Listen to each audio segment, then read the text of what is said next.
Hello. Okay, I've got some explaining to do. Okay, so the reason I was on like on what was it, a 3 or 4 week hiatus was because I was out making friends and more subscribers. Hooray! Doob, you stupid doob! Oh, I'm so gonna have to cut that out. Sorry about that. But what was I saying? Oh yeah. Okay, so during my little hiatus, I was out making friends. On episode 8, I was like at 7 subscribers, and now I've got a whopping 13, I think. To all my new subscribers, hello, you know who you are. But anyway, last time we got a few expansions. Wasn't that fun? Could we go in here and there's a new enemy? Ow, and I can never dodge this fucking asshole. Seedling, plant-based ground feeder, dorsal. I don't care about the history of the fag. So let's go through here. Now this is going to be very story heavy. This area is very interesting. Cinematic cutscenes. Wow. This place is a little bit emo. Not really emo, but it's quiet. What's this? Pirate data. It looks like a Chozo artifact to me. Fielding water in an age structure of alien design, built on the surface of darn ivy. Studies show the structures projects the containment field. This field blocks access to a prime source of energy within a deep crater. Science team believes the field is powered by a number of strange Chozo artifacts. We have found some of these relics, and studies on them have begun. Is this brilliant? What does that say? Oh. As this field could end our future energy production operations on Darn Ivy, we must dismantle it as soon as possible. If this means the destruction of the artifacts, it will be done. Oh, voice acting. Oh, voice acting. I scanned this, now go through. Oh, voice acting. But anyway, another reason I was sort of gone for a really long time. Open! Open! Not like see loading screen, but I don't really get it. It's not much to load. It's just down there. Jeez. Scan this. Oh my God, more Chozo lore. The congregation of artifacts that hold great poison at bay still holds strong. Careful of the potential within the artifact temple, the invaders known as space pirates tried to destroy it, only to fail in every attempt because they suck. We scattered the artifacts across the planet for their protection. Okay, so I don't want to read too much, but pretty much that scan is saying, oh hey, we made 12 artifacts for this cipher, which I think we've been told that before. We have done for millennia. We Chozo were constantly on our statuary. Ooh, statues! I love statues. They are and have always been repositories for our most precious secrets and strongest power. Ooh, is that like code for upgrades? Sweet. But no, that upgrade? No. If every Chozo scan was an upgrade, I would be very much more happy to look at them. But no, they're not upgrades. This is a Chozo artifact. This is pretty much the first artifact you'll ever find. I think it's the artifact of life? Nah. Yeah, I want to guess. Truth? Yes! Beat that game. I know you too well.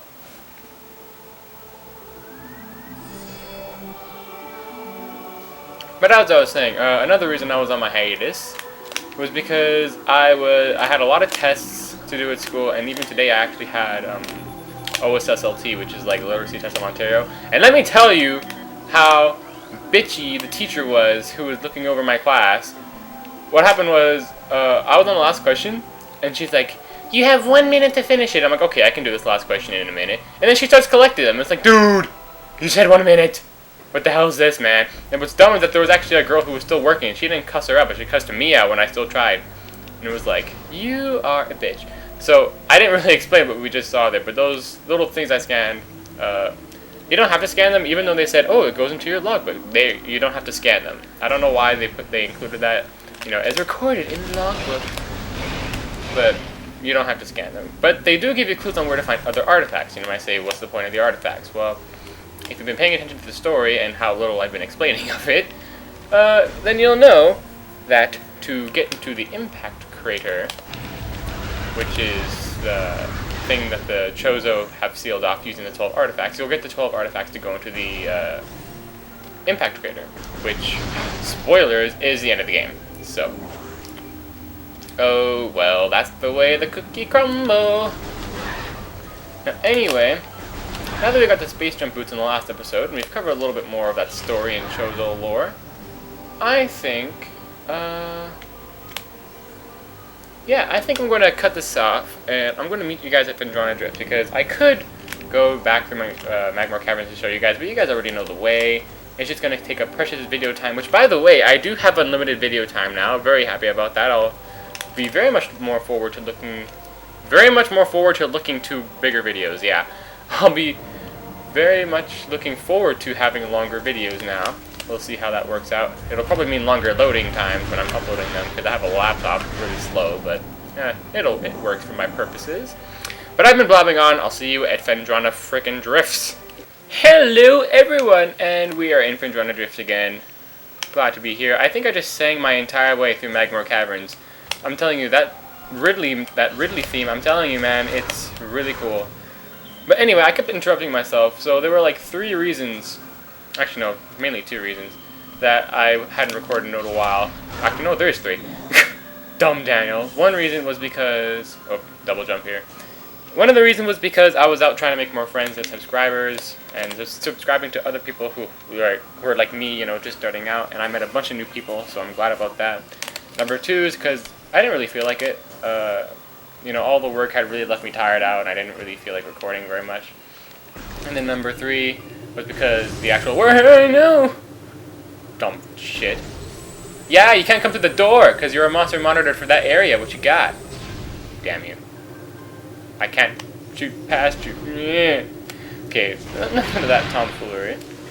But I am glad to be back, and I'm really excited because we're going to be going to one of my favorite, not my favorite, one of my least favorite, but most essential areas of the game. Now, it's my least favorite because it's a little bit irritating to go through.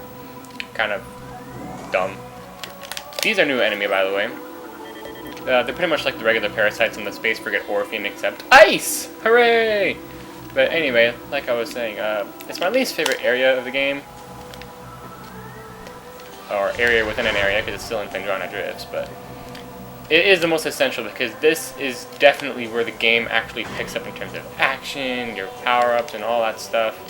It gets really, really exciting, so I'm both dreading and excited for it. So scan this. This statue's hand seems to be frozen in place. We do not have the technology to fix that. But there is something interesting in this little chamber over here. But over here, this is Shaman. So we shall explode Shaman. Shaman? No, it's not working. What's it? Again, Pokemon references. Why me? Anyway, but this is another area I got stuck on. I did not have any idea that you were supposed to bomb that. So, right after getting stuck on that little scan thing with the door in the beginning part of Phendrana Drifts, now I get stuck on a face that you're supposed to hit with a missile. Now, this little area right here always ticked me off. It always has, always will. I never really thought, I never understood the purpose. Like, yeah, you go over here, then you get rid of the thing underneath the pole, and you go bomb it twice, and then this thing responds, and it's just irritating. I guess it was just, you know, the Retro Studios trying to bring back the old feeling of Metroid with the whole morph ball thing, but I didn't really appreciate it too much. I didn't like it. But over here, Wave Beam! My favorite beam of the game! And from some unseen force has brought it underneath the ground, and oh my god, Shigeths? Is that it? All you have to produce for me are wimpy Shigeths? Well, I guess they're wimpy because they're on easy mode, but like I said, bosses would just be irritating, because bosses do take a hell of a long time on hard mode, and it's just the same thing over and over again. Oh, I thought that was a live one trying to hit me, but that was just his dying breath. And did you know that swans actually sing before they die? Isn't that weird? What? He's got 6 eyes! Speaking of multiple eyes, I actually found out that, what are they? Praying mantises, they have like millions of eyes, but even though he has millions of eyes, they're so close together, he can't actually have depth perception. So it's like, I've got 2 eyes and I can still see better than you. But this is a Shiget, not a baby Shiget. This is a Shiget. It's the grown-up. And for some reason, this version is a little bit bigger than the ones we'll be seeing later on, because yes, this is the boss I was talking about that gets relegated to a normal enemy. But most Shigets seemed a lot more smaller after this one. This guy seems a lot more bigger. Anyway, just jump to the side here. Once he unravels his breath, you want to do that. And what I'm doing there with the missiles, because if you just spam Y, typically, your rate of fire is going to be subhorned. Or uphorned, I don't know what the word actually is. But if you press A and then immediately release, if you press Y, excuse me, and then immediately press A, you'll be able to shoot it quicker. It's kind of hard to explain. It's something that you'll probably have to try out if you have the GameCube version, but it makes killing this guy a lot more easier. You could also use the Morph Ball Bomb to damage him, but I don't really do that. Yeah, it's kind of dumb. And I'm talking really softly. I am so sorry. And you are dead! Ew. His face had to fall right in front of me. I kind of find this interesting because the Wave Beam is like usually the last beam upgrade you get in most of the Metroid games, but in this one it's the first. And it's also my favorite. Is it the most useful? Not too much. I think the most useful would be the obvious Plasma Beam. But the Wave Beam definitely is my favorite. Yes, I scanned you already. Say hello to the Wave Beam! Now, there are differences with in this game how the beams work in other games. In the other games, the Wave Beam added the functionality of firing through walls. In this game, it doesn't do that. And not only that, it doesn't merge into one beam. The Power Beam and the Wave Beam are separate, which I actually like that functionality a lot more. It adds a lot more variety to how you want to be able to do damages and what effects you want to have when doing that damage. So I actually like that quite a bit. The Wave Beam is my favorite. It homes in onto targets, it stuns them. It's really pretty looking. The Wave Beam is definitely my favorite out of all the beams of the game. So my absolute favorite. Unfortunately, my least favorite is the Ice Beam, but I'll go into that once I get there. And I've been spoiling this quite a bit and talking really, really fast. Now, I'm at 18 minutes right now, but I do have a longer time limit. At the same time, I also have stuff to cut out, so I think I'll record just a little bit more till we get to a certain area of the game. But now that we have the Wave Beam, there was a particular door. Haha! I can jump on these. Whee! Yeah, platforming skills, what you want. Oh yeah, and the Wave Beam also can destroy the Bombus. Like I said, before you couldn't destroy the Bombus, but now you can with the power of the Wave Beam. That's another reason I like the Wave Beam. Those Bombus. Irritating. Oh, and I was talking about how the adult Shigets become a regular enemy later on. You might say, oh, well, aren't they a regular enemy then? Where are they? Well, there's another boss here. Like I said, there are main bosses. There is one main boss for every area of the game. You know how, like, there was a bunch of mini-bosses, you know, Hive Mecha, Incinerator Drone, Plated Beetle. And those were all for the Chozo Ruin. But then the main boss of Chozo Ruin is Flagra. The Shiget we just faced is, like I said, more or less a mini-boss. Once we face the main boss of Phendrana Drifts, and let me tell you how he's epic as hell. Like, freaking... The boss that we're gonna fight here in Phendrana Drifts should have been in Shadow of the Colossus. Just saying. But, I digress. If you don't...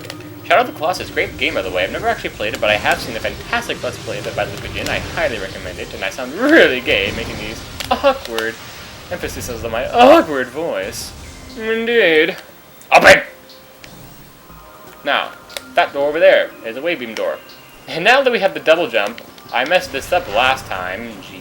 Oh, I can't jump up here, guys. What's wrong? Oh, secret's breaking. Oh, shut up, Daniel. Like, really? This, you may not think so, but scan it. This is a monster! No, it's a stalactite. There's a stalactite and a stalagmite. Stalagmites come out of the ground. Stalactites come out of the ceiling. I just want to make that apparent. Now, in the GameCube version, it's very easy to hit these stalactites and make them fall. In the Trilogy version, not so much. I think every version of this game that's had the Trilogy version, like a Let's Play of this game, I think like every person I've seen messes up completely. Because you have to actually aim at the spot even if you're actually locked onto it. It's weird, it's dumb, it's the Trilogy motion controls. Deal with it. Speaking... Actually, I don't know how I relate to this, but I recently found out, I think it was yesterday or the day before yesterday, but I found out recently that Sakamoto, I think it is, the person who manages Metroid, he denounced the Metroid Prime games from being part of Metroid, which, in one point I understand, because the Metroid Prime games don't really relate to the other games. Let's boost ball this. Oh, this room is pretty interesting. There's Chozo faces! The Chozo have been here. If only they had spray paint, but like, Chozo was here. Mwahahaha. Well, they kind of do that with the artifact, don't they? They leave an artifact, it's like, haha, Chozo was here, sucker. Artifact of truth.